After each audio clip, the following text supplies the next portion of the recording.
I didn't really realize how much a director actually did. On a film, I thought they just kind of said, oh, you go here, say this line this way. But it's a lot more involved than that. You have to have the whole image in your head. And I think when I realized that, that was the moment that I thought, this is really what I want to do, like, with my life. Yeah. Oh, my darling Ekaterina, take 5, action. Ekaterina, oh my darling Ekaterina. Sorry, I'm so sorry. I've done this to you. I should have listened to you. Line by line. The current film I'm working on is called Ambidextrous, and it's kind of like a homage to classic horror movies of like the 1930s. My friend Randy Davenport, he came into me with this idea, and he said to me one day literally in gym class, hey, I have this idea for this film. It's a man who's treated like a monster, but he's ambidextrous. And I was like, that's the greatest idea I've ever heard in my life. Please write that script. And he wrote it in like 2 months. Yes, I'm ambidextrous. I'll admit to that. I can use my right and left hand equally as well. That's it. That's all that's different about me. Apart from that one mutation, I'm just a normal human being. Lots of what I do is I want to keep a kind of fun environment on the set. I want my actors to feel comfortable, and that helps mostly because they're mostly all my friends. I haven't really ever cast anyone that I didn't know personally.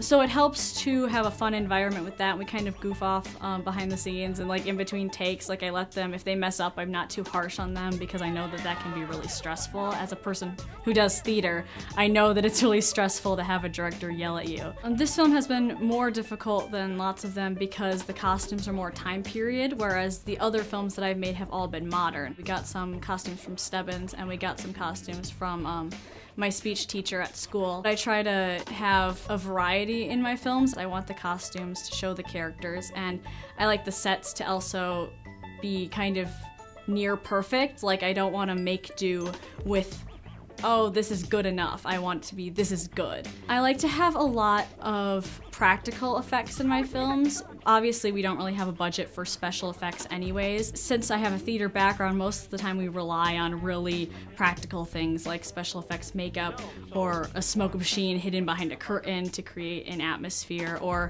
just different visual tricks instead of, oh, we can CGI this in later. I feel like it gives the audience a little bit more perspective and a little more relation to the film itself. Lots of my film inspirations come from YouTube.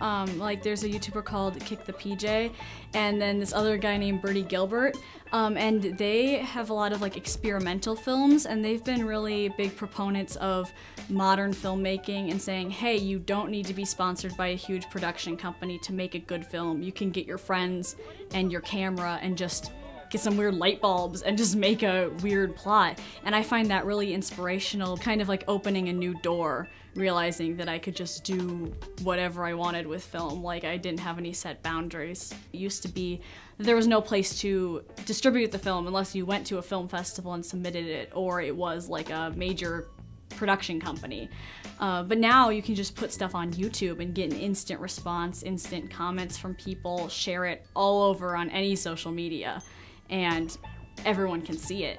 And I think that that's really amazing. Lots of the things I'm scared about is that I won't be taken seriously because I'm younger, and people will think that I'm not actually trying to have a professional set environment, that they think it's just me goofing around with my friends, which is not what it is. It's a relatively semi-professional film group. I would tell people to just judge me based off the merits of my work rather than me as a person. It shouldn't matter what I'm like. It shouldn't matter who the director of the film is. It should matter the content of the creation and the actual product itself rather than the person who made it.